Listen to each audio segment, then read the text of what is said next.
일단 교재 들어가기 전에 하나 좀 말씀을 드리려고요. 지난번에 인간이 죄인이다라는 거 말씀을 드리면서 어린아이들은 어떠냐 얘기 좀 했었어요. 한 번에 했었고 또 나중에 그 다음 주 집사님 또 질문하신 것도 있고. 근데 재밌는 제가 체험이라고 그래야 되나? 2주 전에 있었어요. 제가 그 어머님 댁에 잠깐 들렸었는데 이제 빌라 202호, 202호 이렇게 부모님은 202호, 막내 동생도 이제 목사인데 거긴 202호 이렇게 바로 옆에 살아요.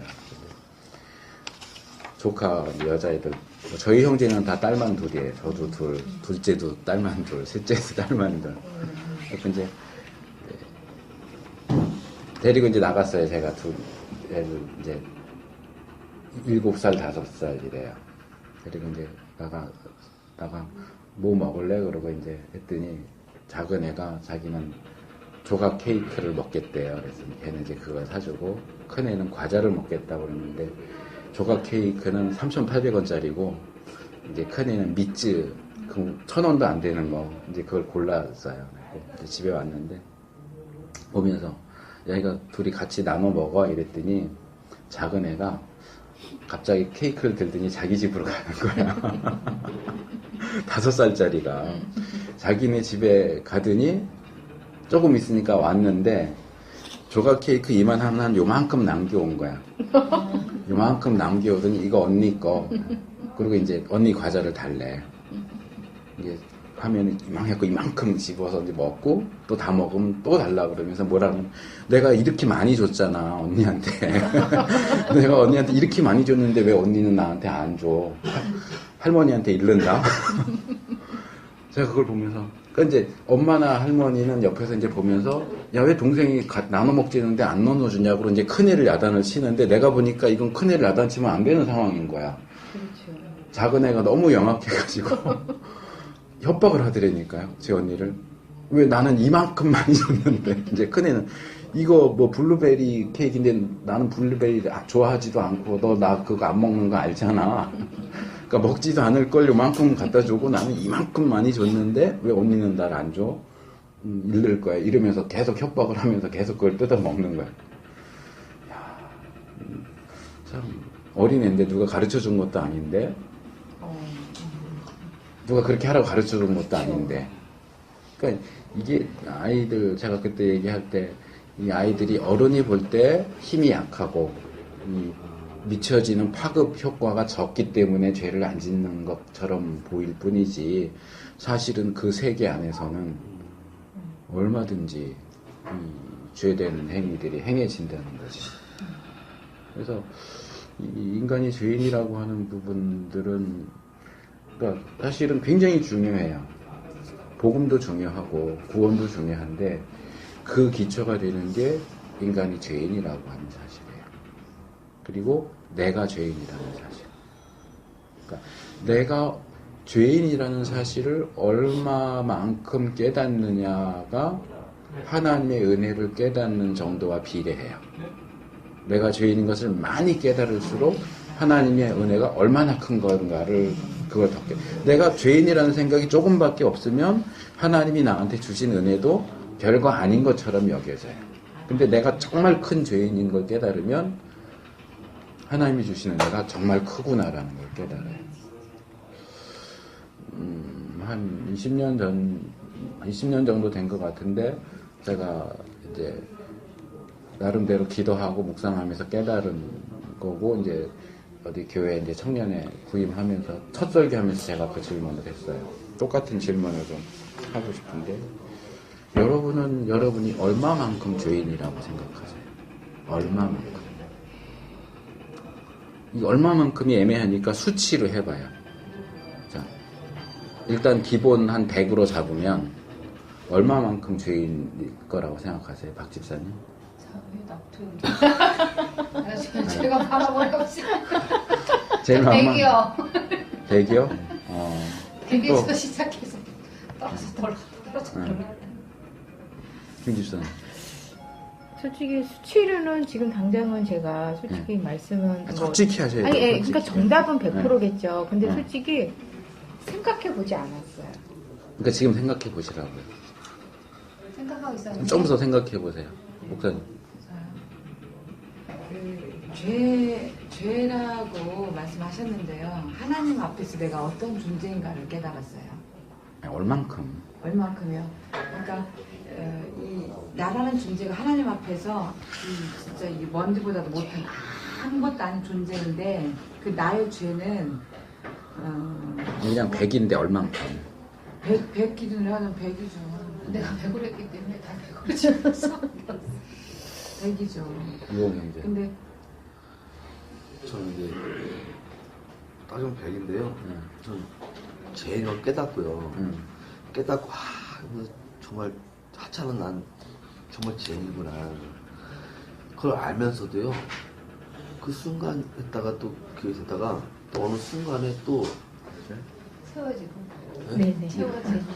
그냥 죄인인 걸 확실히 안 거예요. 그러니까 제가 기도할 때도 항상 죄인입니다. 이렇게 뭐 대표야 할 때 죄인이다 하는데도 알면서 죄인인 걸 정말 아는 거예요. 정말 죄인이구나 내가 하면서도 어느 순간 또 되게 되면 또 그걸 약간 잊고 살 때가 있다 보니까 지금 제가 뭐 100%다 아니 100%다 죄인이잖아요. 그래가지고 제가 죄인인 걸 알면서도요 어느 순간 저도 모르게 또 그러면 또 해결하게 되는 거예요. 그러니까 100% 제가 죄인인 거 100%를 알면서도 이게 때로는 50대고 일단 거기까지. 우리 김미정 선생님. 저는 온전히 100일 수밖에 없는 것 같아요. 네.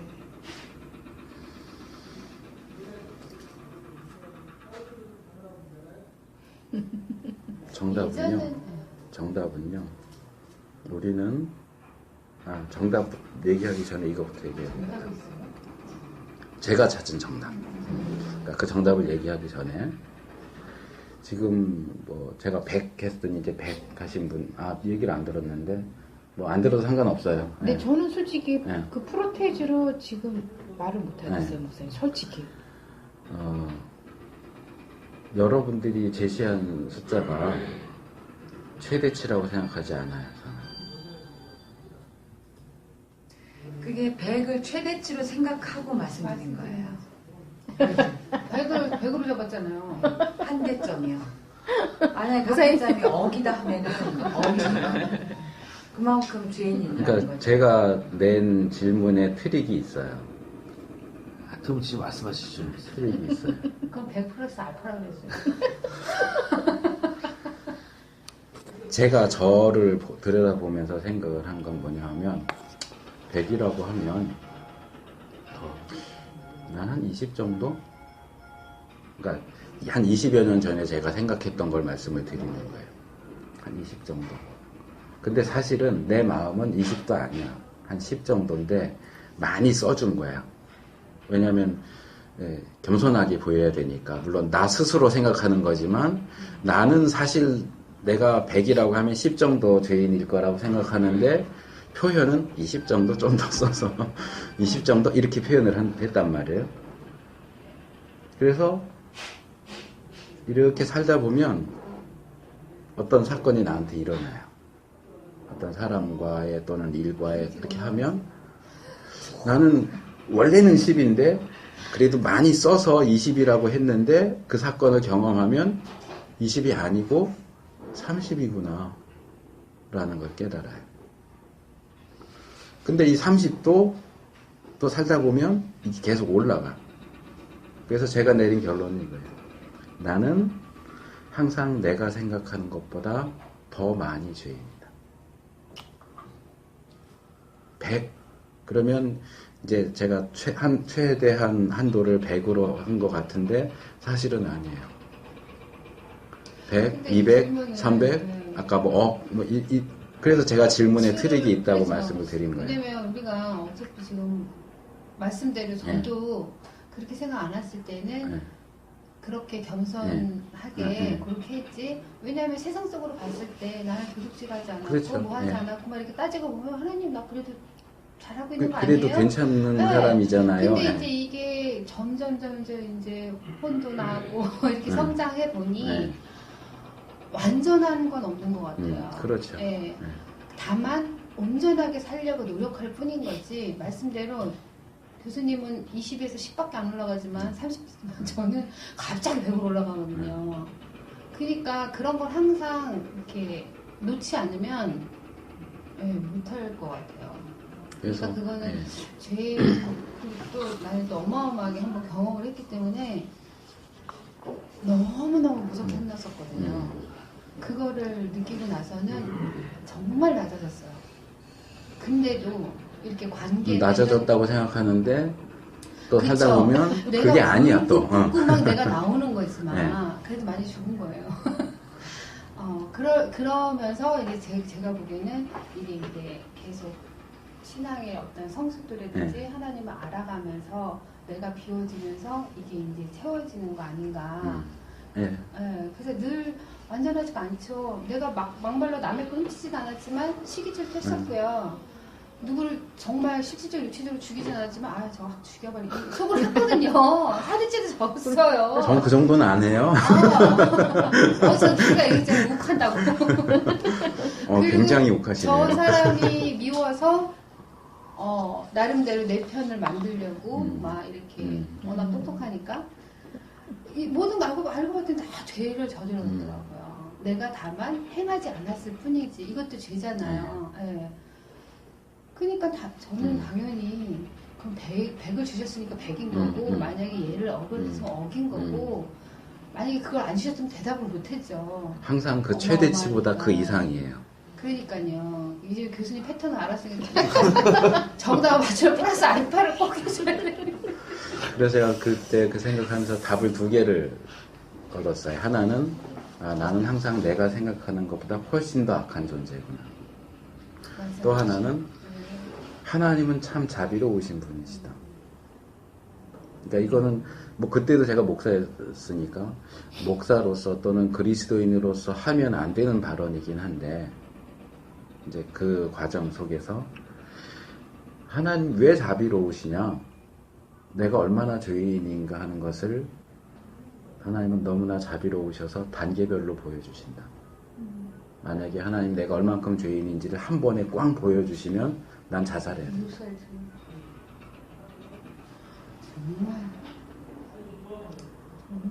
이게 충격을 줄여주시는 거예요. 단계별로 이렇게 해갖고 내가 얼마나 죄인인가를 요만큼씩 보여주는데 내 정체를 한꺼번에 확 까발려서 보여주시면 이건 살면 안 되는 거예요. 이런 인간은 살면 안 돼. 살 수가 없어.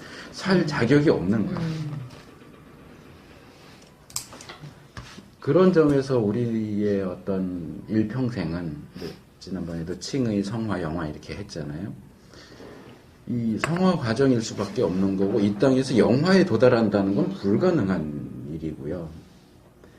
그러니까 긍정적으로 표현하면 우리의 그리스도인의 일생은 거룩해져 가는 과정이지만 이걸 부정적으로 표현하면 그리스도인의 일생은 내가 얼마나 죄인인가를 깨달아가는 과정이에요. 그래서 이렇게 말할 수 있어요. 이 검은 것에는 뭘 묻혀도 티가 잘 안 나요. 검은 거 아무리 묻혀도 워낙 검으니까. 근데 흰 것에는 검은 거 잠깐 묻히면 조금 묻혀도 이게 확 드러나요. 그러니까 우리는 정상적으로 신앙생활을 해 나아갈 때에 검은색에서 점점 흰색으로 가는 거예요. 점점점 희어져 가요.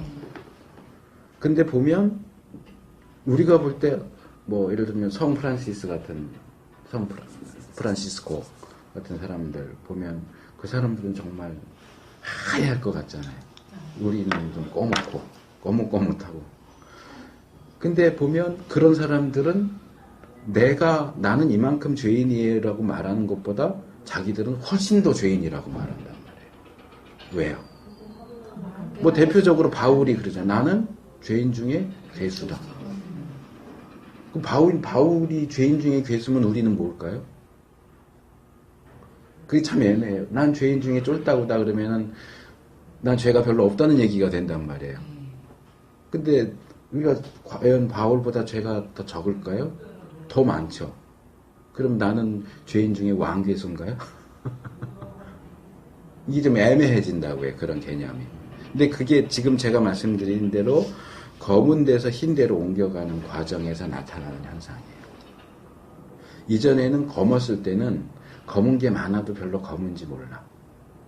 근데 점점 희게 되어 갈수록 이 검은 것에 대해서 민감한 거예요. 더 많이 보이는 거예요. 이전에는 똑같은 일을 10번 했어도 마음에 꺼리끼는 거 하나 정도? 근데 조금 더 희어지고 좀 더 거룩해지면 예전이랑 똑같이 10개를 해도 예전에는 나 하나만 잘못했어. 나머지는 뭐 문제 없어 이랬는데 2개, 3개, 4개 점점 개수가 많아지는 거예요. 희어질수록 10개가 다 느껴지니까 이전에는 내가 별로 죄인이 아닌 거로 생각을 했는데 점점 희어질수록 거룩해질수록 내가 죄인이라는 게 더 크게 부각될 수밖에 없는 거예요. 그러니까 죄인인 인간은 나보다 더 악한 사람과 제가 아까 오면서도 그 얘기를 했는데 우리가 일상적인 삶 속에서도 그렇잖아요. 어떤 사람은 내려다보면서 살아요. 이제 시험 점수를 받아가지고 오는 아이들은 내려다보기를 좋아하죠. 그렇죠? 그래도 내 밑에 몇 명이나 있는데. 또 이제 부모님들이 자녀들한테 얘기할 땐 종종 그러잖아요. 야, 좀 올려다보면서 살아. 올려다보면서 살아. 근데 우리는 늘 하나님 앞에서 살아야 돼. 나를 비슷한 죄인들 옆에다 갖다 놓고 그래도 이 정도면 난 괜찮아 라고 할 게 아니고 나를 하나님 앞에 갖다 놔야 내가 얼마나 죄인인가. 그렇죠. 그걸 깨달아요. 뭐 제가 이 부분을 이제 깨우친 것도 계기가 있었는데 그때는 제가 대학 다닐 때였는데 어디 이제 교회 갔더니 연세가 많으신 은퇴하신 목사님이 설교를 하시면서 자기는 지금도 이 복음을 얘기하면 복음을 설교하면 눈물이 난대요. 그래서 제가 앉아갖고 겉으로는 못하고 속으로 그랬어요. 웃기시네. 나도 모태신앙으로 자라가지고 모태신앙으로 자라가지고 여지까지 하고 복음은 이제 빠삭하게 다 아는데 나 복음 얘기해도 하나도 눈물도 안 나. 근데 목사 생활을 그렇게 오래 하고 은퇴했는데 아직도 복음을 얘기하는데 눈물이 나? 웃기고 있네. 그랬는데 몇 년, 한 3, 4년 지나서 그걸 깨달은 거예요. 내가 얼마나 죄인인가를 깨달으니까 복음 얘기하는 눈물이 나요.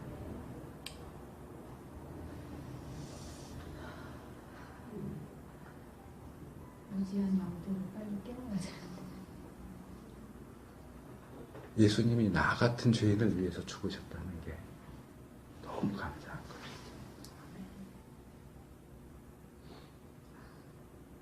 그전엔 내가 괜찮은 사람이라고 생각했거든요. 난 모태신앙이고 어려서부터 교회 다녔고 이 사고하는 방식도 그렇게 누구처럼 뭐 저거 확 죽일까 이런 것도 해본 적이 없고. 무슨 말이 그런 거지. 지금 첫인상을 날 이상하게 생각하지 마세요. 그렇게 센 사람 아닙니까? 그냥 가다 엎어져라 하는 정도? 그랬는데 살아가면서 점점 더 내가 죄인인 게 느껴지는 거예요. 내가 얼만큼 죄인인가를 느끼는 만큼 난 자격이 없다. 이 은혜를 받을 자격이 없다. 이 사랑을 받을 자격이 없다.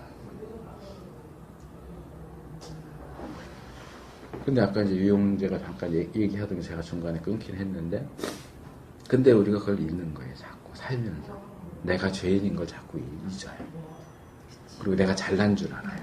괜찮은 사람인 줄 알아요.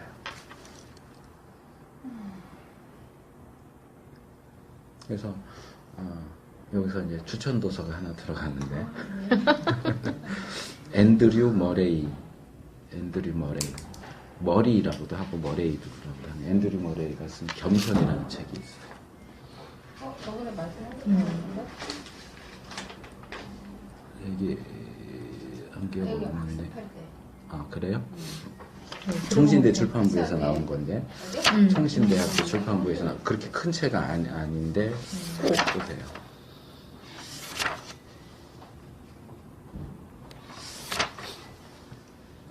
뭐 그게 절대적이진 않아요. 근데 그분은 정말 그 부분을 너무 잘 다뤄주시면서 우리가 그리스도인으로서 살아가는 데 있어서 중요한 거.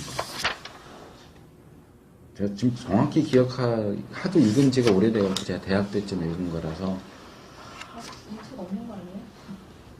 제가 추천한 기회가 없는데 없죠? 저 들었는데? 들은 거랑 같은데. 뭐 그거 중요한 건 아니니까. 세 가지가 있다. 첫째, 겸손이다. 둘째, 겸손이다. 셋째, 겸손이다.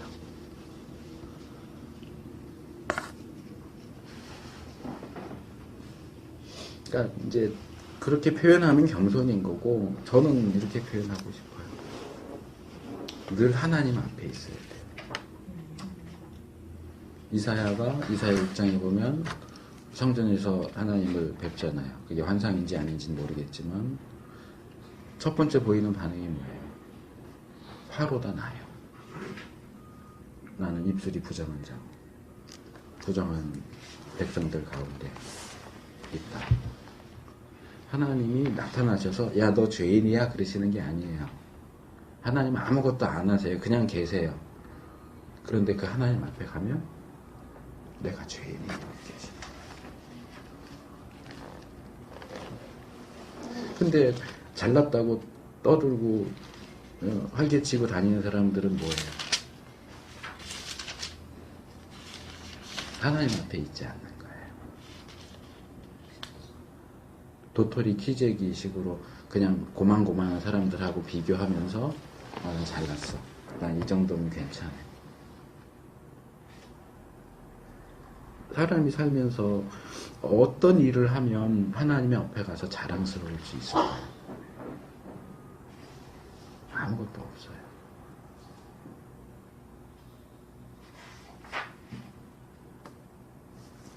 자, 일단 그 정도 말씀을 드리고요. 지난번에 우리가 사과 끝에 제가 8번 문제를 보고하고 연결시켜서 하겠다라고 말씀을 드렸어요. 자, 당신은 예수님을 영접하셨습니까? 뭐 이거는 뭐 당연히 그러리라고 생각은 하지만 그래도 다시 한번 입으로 시인할 수 있도록 하면 좋겠습니다. 이용영제부터 이렇게. 내 마음으로 시인하고 입으로 예수를 내 구주라고 믿고 영접합니다. 예, 영접했습니다. 그렇죠. 영접했습니다. 네, 예. 그렇습니다. 예. 예수님께서 저희 죄를 위해 십자가에 돌아가셨고 부활하셨고 그 사실을 믿고 주님을 예수 그리스도를 내 구주로 그리스도로 영접합니다. 예. 영접했습니다. 주님이 들으시면 참 말들 많이. 그냥 영접했냐고 물어보면 예수 보고만 하면 되는데. 아까 그렇게 하는 줄 알고. 네, 지금 여기서 그렇게 해가지고. 뭐든지 스타트를 잘.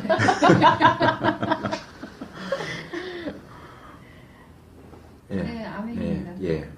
예수님을 진심으로 영접하셨습니까? 네. 네, 네. 예수님을 영접했습니다.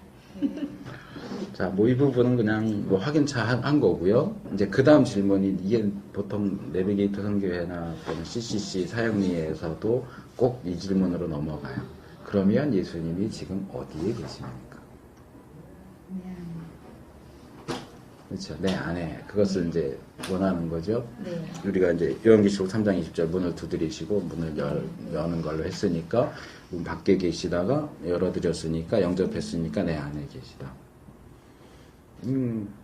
굉장히 좋은 어떤 설명이 될 수 있어요. 그래서 이제 이 뒤에 요한일서 하고 5장 11절 12절 그리고 5과로 넘어가면 13절까지 나오죠.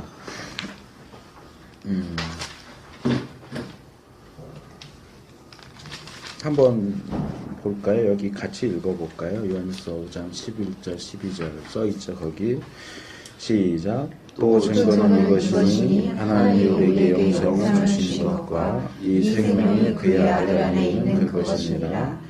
아들이 있는 자에게는 생명이 있고 하나님의 아들이 없는 자에게는 생명이 없느니라. 자, 5장 13절 혹시 쓰신 분 있으시면 5장 13절 한번 누가 읽어주실래요? 내가 하나님의 아들의 이름을 믿는 너희에게 이것을 쓴 것은 너희로 하여금 너희에게 영생이 있음을 알게 하려 함이라. 보통 이렇게 얘기하죠. 증거, 구원의 증거가 이것이다. 하나님이 우리에게 영생을 주셨다. 그리고 이 생명, 영생, 생명 같은 거예요. 이 생명은 그의 아들 안에 있다. 자, 이게 영생이에요. 보세요. 이게 영생이에요. 그러면 영생을 이렇게 줄 수도 있어요. 근데 이 영생을 어디다 뒀다고요? 그의 아들 안에 이렇게 넣었어요. 그러면 이 책을 받으면 뭣도 같이 받는 거예요? 펜도 같이 받는 거죠. 그죠? 아들을 영접하는 자는 아들 안에 있는 영생도 같이 받는 거예요. 이걸 받지 않는 사람은 영생도 없는 거예요. 그렇죠? 그래서 제가 지난번에 뉴에이지 운동의 문제라고 하면서 지적한 게 그리스도 없는 구원, 하나님 없는 천국. 자, 그리스도를 받아들이면 구원을 같이 받아요. 근데 그리스도를 받아들이지 않는데 구원을 받을 수 있는 방법은 없어요.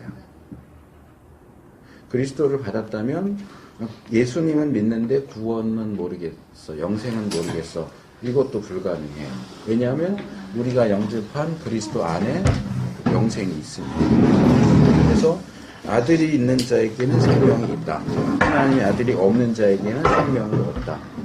그러면서 13절에서 이것을 쓴 것은 너희로 하여금 너희에게 영생이 있음을 알게 하기 위해서. 그래서 우리가 구원의 확신을 갖게 하는 데 있어서 이것은 굉장히 중요한 구절이 됩니다. 그런데 이제 여기서 한 번 더 뒤집으려고 해요. 제가 지난주에 요한계시록 3장 20절 관련해서 그 1장부터 쭉 한번 훑었어요. 간략하게 훑었어요. 그러면서 우리가 일반적으로 이 영접 기도와 관련해서 얘기하는 이 요한계시록 3장 20절 말씀은 우리가 일반적으로 생각하는 것처럼 불신자를 대상으로 한 말씀이 아니다라고 하는 거죠. 누구를 대상으로 한다고요? 일단 또 본문만 놓고 하면 라오디게아 교인, 그렇죠? 라오디게아 교인들. 조금 확대하면 모든 믿는 사람들. 그렇죠? 그러면 예수님을 영접했어요. 라오디게아 교인들도 교인인 것은 예수님을 영접했으니까 교인이죠. 그렇죠? 성도죠. 그런데 예수님은 문 밖에서 여전히 두드리고 계세요. 그러면 예수님을 영접했으니까 예수님이 내 안에 계시다는 게 사실이에요, 아니에요? 사실. 예수님 어디 계세요, 지금? 지금 라오디게아 교인들 얘기하잖아요. 라오디게아 교인이 예수님을 영접했어요. 그럼 예수님이 라오디게아 교인들 마음 안에 계셔야죠. 근데 왜 예수님은 그 밖에서 문을 두드리고 계세요?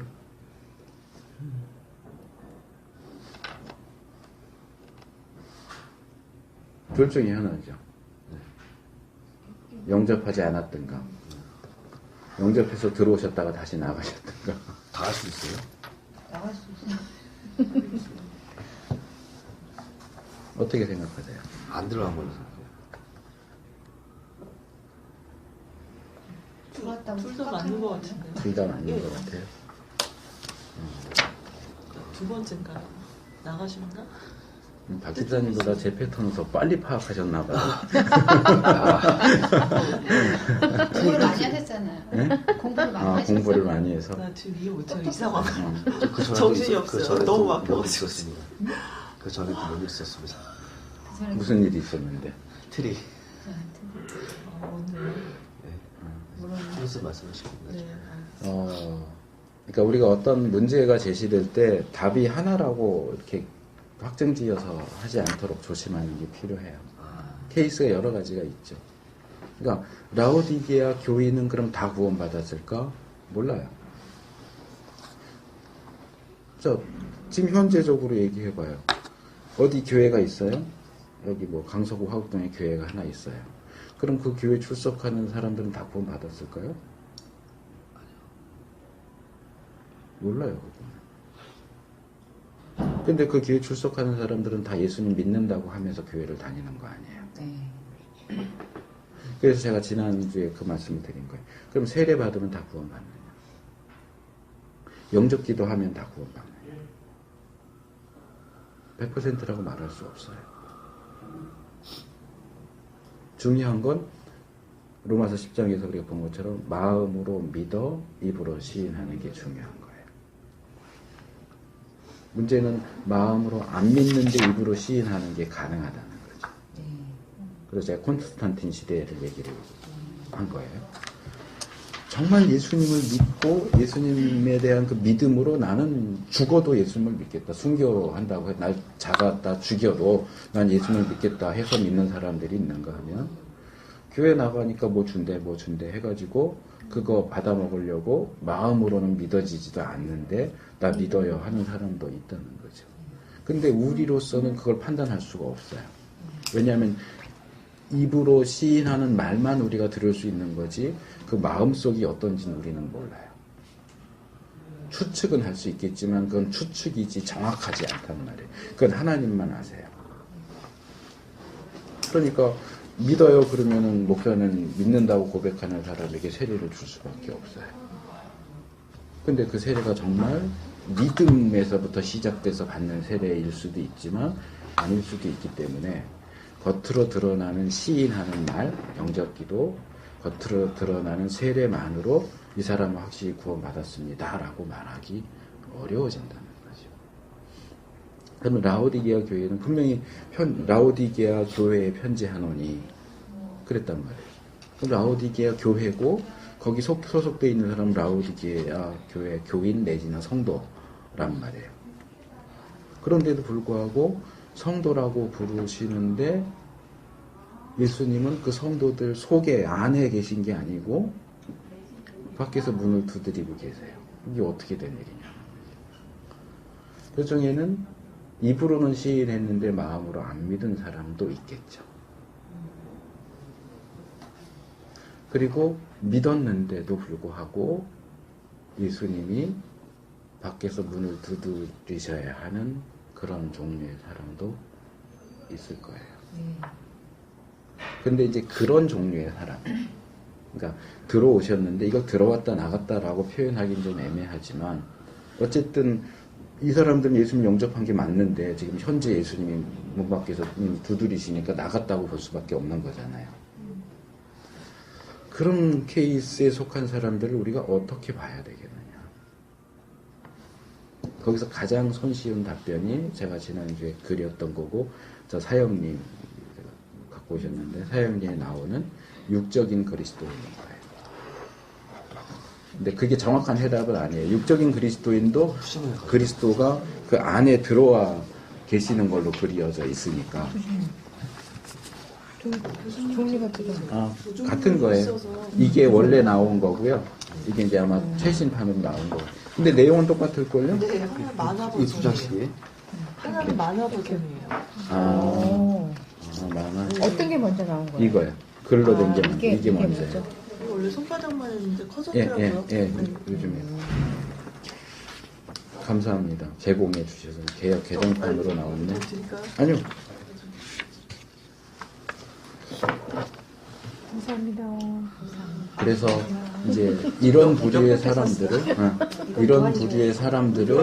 아니 이거 같이 하자. 말 좀 해요. 이런 부류 삐져요. 이런 부류의 사람들을 협박하지 마세요. 안 통해요. 정녕 내가 나를 겁박하는 것이냐. 육적인 그리스도인이라고 분류를 하는 거예요.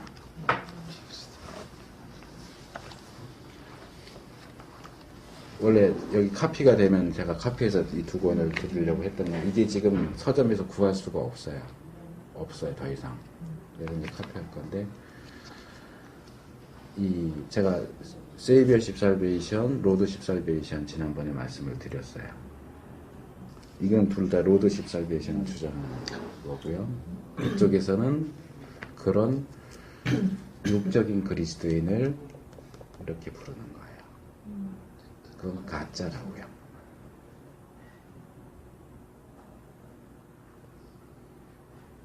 예수님을 제대로 영접했으면 예수님이 다시 문 밖에 와서 두드릴 일이 없는 거예요.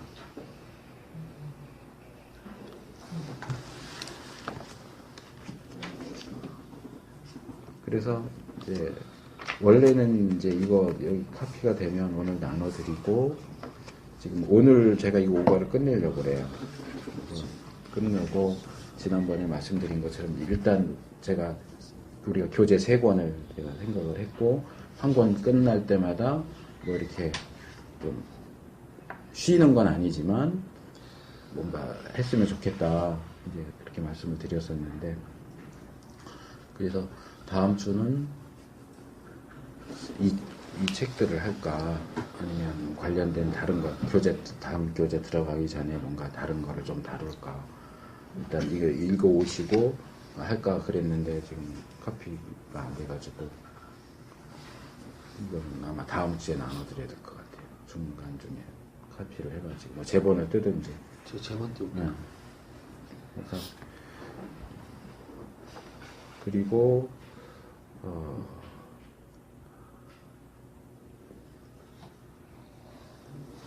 한 신의 열애 읽으시면 돼요. 신의 열애. 참 말을 안 들어요. 죄악된 인생들이라고. 다 읽으셨어요? 네. 이게 무슨 노래? 그 다음 이거 읽으시고. 그 앞이네요, 목사님. 원래는 제가 이렇게 생각을 했어요. 그러니까 제가 이거 할 때는 신의 열애 그리고 이제 구원의 확신 할 때는 그 내면 세계의 질서와 영적 성장 그리고 이제 생활 지침 할 때 진실로 가는 길 이렇게 했던 게 이 교재를 하는 동안 신의 열애를 다 읽으시면 이 교재가 끝나면서 그 책을 가지고 같이 이제 토의를 하고 이렇게 하려고 했는데 뭐 워낙 말을 안 들으니까 신혜에는 구하기 쉽던데. 신의 열애는 구입하실 수 있어요. 그래서 그렇게 하든가 아니면은 뭐 제 생각에는 이렇게 한 텀 끝나면 이제 지금은 우리가 한 2시간 정도 하는데 한 번 정도는 그냥 MT식으로 해서 조금 시간을 길게 이렇게 날을 잡아가지고 한번 하는 것도 좋겠다 하는 생각이 들고요. 그건 이따 끝나고 좀 상의를 하고요. 어쨌든 그래서 요거는 다음 주에 나눠드리면서 분량이 적으니까 요걸 가지고 같이 뭐 읽으면서 해도 되고요. 근데 사실은 제가 지난주에 말씀드린 거 있잖아요. 그려가면서 했던 그 내용들이 이거 요약한 거기 때문에 사실은 따로 안 해도 상관은 없어요. 이제 이걸 더 자세하게 설명을 해주기 때문에 읽어보시려고 하려고 하는 거고. 뭐고요? 네, 사용리에 들어있는 이 그림 이거 잘못됐다. 다 괜찮은데 대부분 이게 잘못된 거예요. 잠깐 지난주에 못 와서 어떤 그림인지. 이거예요. 여기 이제 제가 파일 보내드렸는데 파일이요? 안 열어보셨죠? 파일? 녹음 파일. 네, 들었는데요. 지난주 거. 네. 거기에 제가 지난주에 한 것 같은데 아니 전에 했어요. 그 전주에 했나? 전에 그거 이건 지난주에 한 거 아닌가? 이 그림. 네, 이거 내가 그러니까 제가 이거 그래갖고 지난주에 지난주에 했잖아요. 지난주에. 지난주 한 거 있을 텐데 끝부분에. 지난주에 음성으로 아까 들으니까 그림을 뭘 그렇죠, 얘기하실지 그렇지. 몰라가지고 좀 그랬어요. 나오던 예수님을 다 내 주인으로 연접한 거. 어쨌든 그래서 우리가 너무 구원을 단순화시켜서 보지 않는 게 필요해요. 그러니까 제 기억에는 제가 고등학교 다닐 때쯤에 이제 한국 교회에 선교단체라는 것이 들어오기 시작을 했어요. 내비게이터 들어오고 IBP 또 CCC나 뭐 그래서 선교단체라는 게 들어오기 시작했다라는 표현보다는 이제 드러나기 시작을 했고요. 그때 이제 저는 특별히 어느 단체에 소속된 적은 없는데 내비게이터 쪽에서 이제 한국교회 전체에 영향을 끼쳤던 것 중에 하나가 구원의 확신이에요. 그러니까 당신은 지금 죽어도 천국에 갈 수 있습니까? 라는 질문. 그러면서 저도 그걸 많이 했어요. 그 당시에. 교회를 몇십 년 다닌 장로님, 권사님도 글쎄요. 글쎄요라고 대답한다는 거죠. 그래서 첫 번째 질문이 그거예요. 지금 당장 죽어도 천국 갈 수 있습니까? 라는 질문. 두 번째 질문이 뭘까요? 예수님을 믿으십니까? 그래서 아주 단순한 논리예요. 예수님을 믿으면 구원을 받는다. 그러니까 지금 당장 죽어도 천국 갈 수 있다. 그런데 한국교회가 여지까지 성도들을 잘못 가르쳤기 때문에 장로도 권사도 천국 갈 수 있습니까? 그러면 글쎄요 한다는 거죠. 아주 잘못됐다는 거죠. 근데 저도 그때 이제 그런 쪽으로 가르침을 많이 했는데 이렇게 좀 지내오면서 보니까 잘못된 거 아니에요.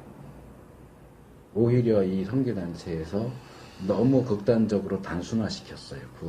구원의 확신을. 물론 논리적으로 맞아요. 이것도 세 가지로 얘기를 할 수 있는데 이 마틴 로이드 존스 목사님이 이제 청교도 신앙이라고 하는 책에서 이렇게 좀 두꺼운 책인데 거기서 구원의 확신에 대해서 얘기하는 부분이 나와요. 한 페이지가. 적어도 이 세 가지를 같이 봐야 된다. 구원의 확신 문제를 해결하기 위해서 정말 확신을 가지려면 이 세 가지의 증거가 같이 가야 된다. 첫째,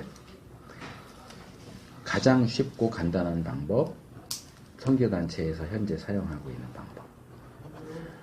원인을 따져서 결과를 아는 방법이에요. 예수님을 믿는다라는 원인은 구원이라는 결과를 가져와요. 그러니까 예수님 믿으십니까? 예, 그러면 무조건 구원으로 갈 수 있는 거예요. 아주 단순하죠. 그리고 상당히 객관적이고 논리적이에요. 그 다음에 두 번째 방법이 있어요. 이건 거꾸로 결과를 봐서 원인을 추적할 수 있는 방식이에요. 여기서 결과라고 하는 것은 야고보서나 요한일서에서 얘기하는 삶이에요. 근데 좀 구체적으로 보면 형제사랑이라는 결과. 형제사랑이라는 결과는 무엇을 원인으로 해서 오느냐? 구원을 원인으로 해요. 그러니까 내 삶 속에 형제사랑이 있느냐? 제가 특별히 형제사랑을 얘기하는 것은 성경에 그렇게 요한일서에서 그렇게 얘기하고 있기 때문에 그래요. 요한일서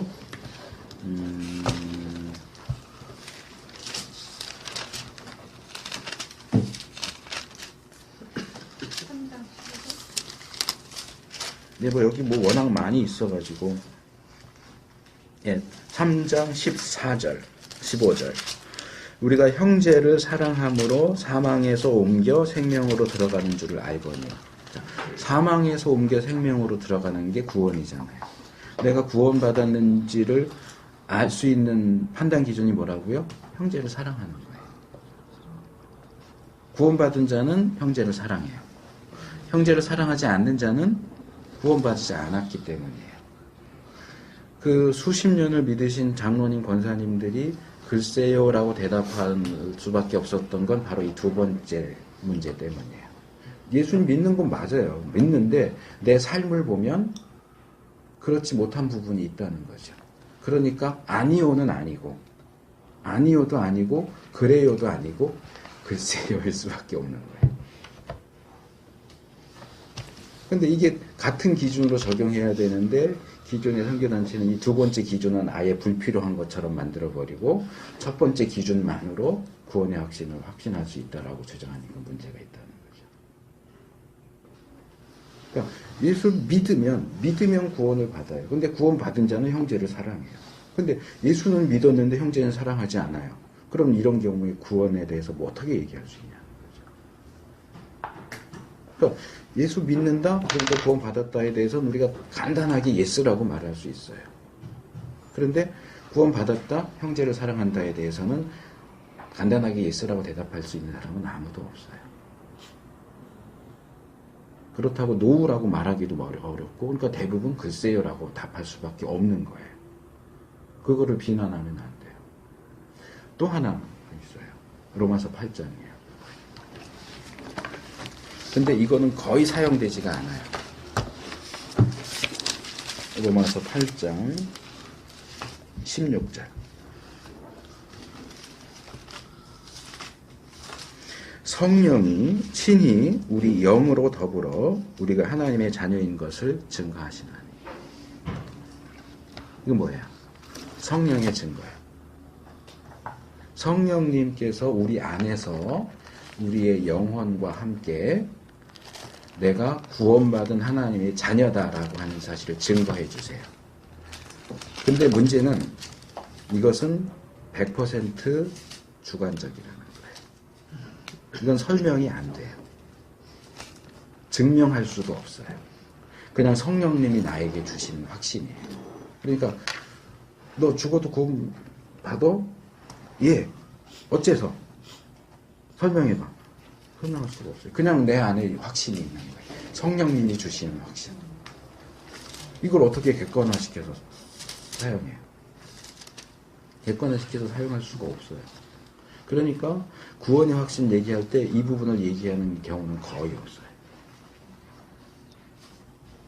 그런데 우리가 내가 구원 받았느냐 아니냐를 보려면 지금 말씀드린 이 세 가지, 믿음이라는 원인을 가지고 있느냐, 믿어서 구원받았다라고 할 때에 믿음이라는 원인을 가지고 있느냐, 구원받은 자는 형제를 사랑한다라고 하는 측면에서 결과를 가지고 형제 사랑이라는 결과가 나에게서 나타나느냐, 그리고 이건 전혀 논리적이지도 않고 전혀 객관적이지도 않고 전적으로 주관적인 것이지만 정말 성령님이 내 안에서 나에게 확신을 주시느냐. 내가 나는 구원받았다고 믿고 싶어 이게 아니에요. 제가 믿음도 믿어지는 거다. 믿는 게 아니고 믿어지는 거다라는 거 제가 말씀을 많이 드렸는데 이 경우도 마찬가지예요. 이 구원의 확신은 내가 갖고 싶어서 갖게 되는 게 아니에요. 성령님이 주시는 거예요. 그러니까 설명할 수가 없어요. 내가 부인할 수가 없어요. 아주 확고한 확신인데 근거도 될 수 없고 논리도 없고 어떻게 보면 그냥 무대뽀로 보일 정도의 강한 확신. 근데 그 마틴 로이드 존스 목사님은 적어도 이 세 가지를 갖지 마라 라고 이야기를 해요. 근데 이 현대 교회는 그 중에 첫 번째 것만 사용해요. 그래서 집어넣구나. 그래서 그 첫 번째 것만 얘기해서 사람들에게 거짓된 확신을 주는 것을 뒤틀려진 복음이라고 얘기하는 거예요. 그러니까 이게 굉장히 중요한 뒤틀려진 복음. 이건 이제 제프리 윌슨이라는 사람이 쓴 거고, 거짓된 신자는 어네스트 라이싱거라고 하는 사람이 쓴 건데, 이게 둘 다 원래 이 배너 오브 트루스라고 청교도 쪽 관련돼서 지금도 계속 나와요. 영어 잡지가 계속 나오는데 아마 거기 실렸던 거를 번역을 한 것 같고, 우리나라에도 진리의 깃발 이렇게 갖고 나오는 게 있어요. 거기는 굉장히 건전하고 좋아요. 그래서 교회가, 목사가 또는 그리스도인이 불신자들에게 전도할 때 또는 교인들에게 섣부른 구원의 확신을 심어주지 않도록 조심.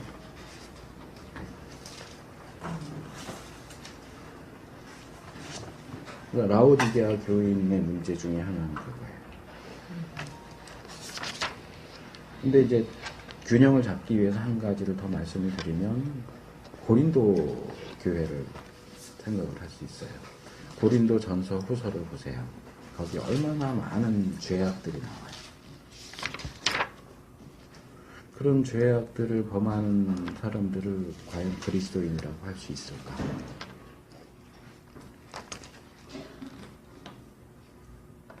근데 바울, 지금 이 라오디게아 교회도 마찬가지지만 바울은 분명히 그 편지 앞에서 뭐라 그래요? 예수를 믿어서 거룩하게 된 자들에게 편지합니다. 성도라고 불러요. 성도인데 거짓말하고 사기치고 가늠하고. 뒤집으면 사기치고 가늠하는 사람이 어떻게 구원받은 그리스도인일 수 있어? 그러니까 이제 거기서 너희는 육신적인 그리스도입니다 라고 하는 표현이 나오는 건데, 그걸 육적인 그리스도인, 영적인 그리스도인 나눠서 보면 안 된다는 거죠. 아직 어린 거죠. 어리고 우리가 구원은 받았는데 원래대로 하면 이거예요. 구원받으면 우리가 어디 있어야 돼요? 구원받는 사람은 어디에 있어야 돼요? 천국에 가 있어야죠. 근데 우리는 아직 이 세상에 살고 있어요. 그리고 죄악된 육신을 입고 있고, 이게 딜레마인 거예요. 구원을 받았으면 죄 안 지어야 되는데 요한일서에도 그게 두 개가 같이 나온단 말이에요. 구원받았으면 죄 안 지어야, 죄 짓는 자는 구원받은 자라고 할 수 없어요. 근데 또 조금 뒤에 가서 죄 안 짓는 사람은 또 없다고 또 이래요. 이 두 개가 딜레마예요. 그러니까 칭의와 영화 사이에 중간 상태에 우리가 있는 거예요. 로마서 7장의 문제도 그거고. 그러니까 한쪽에서는 아예 포기하고 이런 부류의 그리스도인도 있고, 육적인 그리스도인도 있고, 영적인 그리스도인도 있고, 이렇게 하는데 그렇게 포기할 문제가 아니라는 거죠. 그러니까 모든 그리스도인은 이제 처음 말씀드렸던 걸로 돌아가는데, 우리의 전체 인생을 점점 더 거룩해지는 데 헌신해야 돼요. 점점 더 거룩해진다는 것은 점점 더 검은색에서 흰색으로 옮겨가는 과정인 거고, 내가 얼마나 죄인인가를 점점 더 깨달아가는 과정이에요.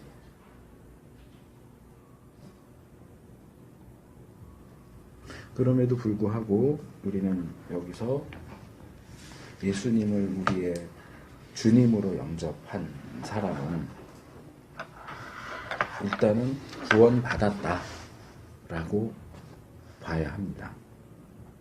그런 전제 속에서 이야기를 진행하는 거죠. 여기서 중요한 게 이제 이 8번 문제의 세 번째 항목이에요. 4과 8번 문제의 마지막 질문 있죠. 그것을 어떻게 할 수 있습니까? 자, 예수님을 영접하셨습니까? 예. 그럼 예수님 지금 어디에 계십니까? 내 안에 계십니다. 그럼 예수님이 내 안에 계신 것을 어떻게 할 수 있습니까? 어떻게 할 수 있어요?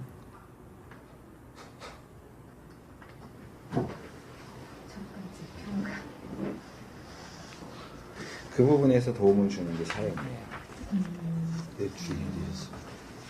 사역이 제일 여기 이거 12페이지 보시면 기차 그림이 나오죠. 이 기차 그림 굉장히 유용한 그림이에요. 사실 믿음, 감정. 뭐 절대적이진 않지만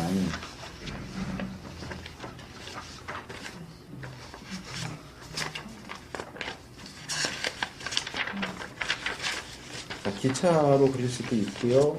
삼각형 도형을 가지고 설명할 수도 있고요. 자, 이게 세 개의 F예요. 팩트죠. 팩트, 사실. 베이스, 필링. 이거는 객차고요. 이게 기관차예요. 객차가 기관차를 끌고 가는 게 아니에요. 기관차가 객차를 끌고 가요. 그럼 우리 구원에 있어서 제일 중요한 건 뭐냐? 팩트예요. 사실이에요. 근데 이제 여기서 문제 삼는 건 뭐냐면 이거죠. 우리가 필링, 느낌. 나 구원 받았다고 그러는데 아무 느낌이 없어. 물론 느낌이 있다고 하는 분들도 있어요. 기뻐하는 사람도 있고, 우는 사람도 있고. 근데 많은 경우에 이제 불신자가 복음을 듣고 예수님 믿겠습니다 해서 예수님을 영접하면 구원 받았다라고 하는데 아무 느낌이 없을 수도 있어요. 기쁨도 슬픔도 그냥 구원은 받았다고 하는데 아무 느낌이 없어요. 그러면 그런 경우에 난 아무 느낌이 없는데 정말 이거 아무 일도 일어나지 않은 거 아니야? 라고 할 수 있다는 거죠. 그럼 구원 받으면 반드시 어떤 느낌이 오느냐? 그렇지 않다는 거지. 이것은 제일 마지막에 있을 수도 있고 없을 수도 있다 라고 하는 얘기고, 여기서 제일 중요한 거는 팩트예요. 내가 구원받았다는 사실. 근데 이 팩트를 우리에게 제시해 주는 게 뭐냐 하면 말씀이에요. 말씀이 그렇게 기록되어 있잖아요. 믿으면 구원받는, 믿는 자는 구원받는다고 했으니까, 그리고 나는 믿었으니까 구원받았을 것이라고 하는 것이 사실인 거고, 말씀에 비추어 볼 때 사실이고, 그 사실을 내가 믿는 거죠. 그러니까 여기서 이 믿음은 예수님을 믿는 믿음이 아니고 그 사실을 믿는 믿음이에요. 그러니까 이걸 다시 말하면 이렇게 그릴 수가 있어요. 이것도 괜찮아요. 이게 팩트고, 이게 페이스고, 이게 필링이에요. 나의 느낌을 가장 밑에다 세우면 이 삼각, 이거는 서 있을 수가 없어요. 설 수가 없어요. 팩트를 제일 밑에다 놔야 돼요. 그래야 이 구원의 확신이라고 하는 이 삼각형이 제대로 설 수가 있어요. 사실, 믿음, 느낌. 요게 올바른 순서라는 거죠. 그러니까 사형리에서는 이 기차를 가지고 설명을 하고, 근데 이거는 어디 전도 특자 같은 데 나오지는 않지만 이제 같은 거예요. 같은 그림인데 뭐 선호하는 쪽으로 쓰시면 돼요. 근데 많은 사람들이 느낌을 가장 먼저 넣는단 말이에요. 그러니까 흔들릴 수밖에 없어요. 내가 느낌이 좋을 때는 구원 받은 것 같은데 기분이 엉망일 때는 구원 안 받은 것 같고, 그 구원의 확신이 흔들리는 이유는 내 구원의 확신을 사실부터 기초에서 쌓아 올리는 게 아니고 느낌에서 거꾸로 하기 때문에 그게 흔들리는 거예요. 뭐 이제 구원의 확신에 대한 부분은 이제 여기 하고 우리가 이제 일과 그리스도인의 확신이 일과 들어가면 더 다시 다루기는 하겠지만, 자, 그래서 지금까지 우리가 공부한 내용을 요약하면 다음과 같습니다. 5과입니다. 하나님께서는 우리와 하나님과 사랑의 교제를 나누면서 풍성한 삶을 살기를 원하신다. 모든 사람이 죄를 범함으로 생명의 근원이 되시는 하나님을 떠나 풍성한 삶을 살지 못하고 결국 심판받게 된다. 사랑의 하나님께서는 예수 그리스도를 이 땅에 보내사 우리의 죄를 대신 짊어지게 하심으로 십자가라는 구원의 다리를 놓아주셨다. 이 복음을 듣고 믿음으로 다리를 건너는 사람, 곧 예수 그리스도를 영접하는 사람은 누구나 멸망치 않고 영생을 얻는다. 그래서 이제 이 5과는 새로운 삶이라고 하는 제목이고, 구원의 확신과 구원의 즐거움이라고 하는 두 부분으로 구성이 되어 있습니다. 그래서 이제 4과 마지막에서 우리가 그것을 어떻게 알 수 있습니까? 라고 할 때 말씀. 그러니까 우리의 구원의 확신을, 여기서는 말씀인데 여기에도 이제 약간의 함정이 있어요. 제가 선교단체에서 구원의 확신을 논할 때 적어도 3개를 다뤄야 되는데 하나만 다룬다고 그랬잖아요. 근데 여기서 말씀, 우리가 말씀에 근거해서 알아야 된다라는 건 맞아요. 틀린 말이 아니에요. 근데 이 선교단체나 여러 선교단체들에서 구원의 확신을 다룰 때 우리가 말씀에 근거해서 알아야 된다라고 하는 그 중요한 원칙을 이 첫 번째 하고만 연결을 시킨다는 거예요. 예수 믿는다, 구원받는다라고 그쪽에만 연결을 시켜요. 제가 말씀드린 형제사랑 이것도 말씀에 나오는 거잖아요. 성령님이 주신 확신 이것도 말씀에 나오는 거잖아요. 그렇다면 우리가 그걸 어떻게 할 수 있느냐? 내가 믿은 것도 봐야 되고 나에게 형제사랑이 있는 것도 봐야 되고 성령님이 주시는 확신이 있는가도 봐야 되겠죠. 이게 다 봐야 되는데 대부분 이제 구원 문제를 다루는 교재는 뒤에 두 개는 언급하지 않고 예수 믿었느냐만 얘기를 해요. 그렇기 때문에 이 오과도 구원의 확신을 할 때 그쪽에로 치우쳐 있어요. 한번